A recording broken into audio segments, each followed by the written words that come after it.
Narito na nga ang mga dapat nating aabangan ngayong Lunes sa EPJ's Batang Quiapo.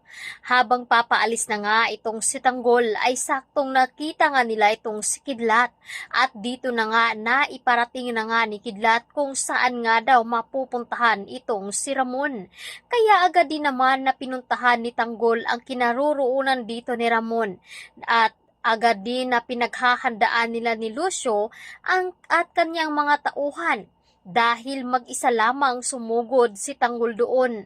At alam nga daw dito ni Lucio na hindi basta-basta kalaban itong si Tanggol. Kaya agad nilang dinala sa isang lugar itong si Ramon at itinali nga ito. At dito na nga nag-umpisa ang kanilang pag-aaway. Mailigtas na nga ba ng tuluyan si Tanggol o di kaya naman ay mapasok ito sa isang patibong ni Lucio.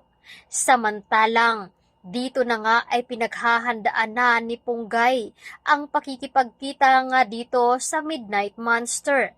Agad din naman nagpaimbestiga itong si Punggay kaya nag-aayos na ito upang mapuntahan nga doon ang kasino at ng hotel ng mga Mondragon.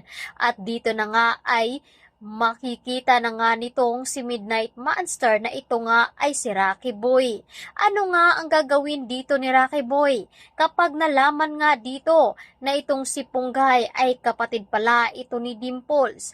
Ano ang gagawin din ni Punggay na mag-isa lamang siyang pumunta doon?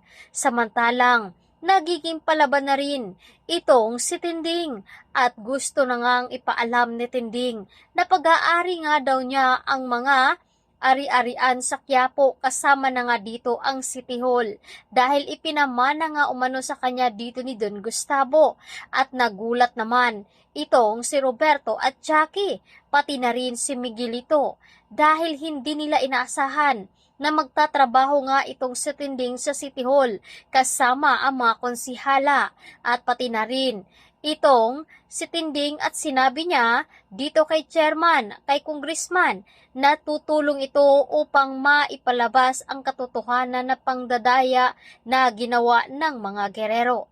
Kaya ito muna ang ating highlights update na dapat nating tutukan at abangan dito sa EPJ's Batang Quiapo.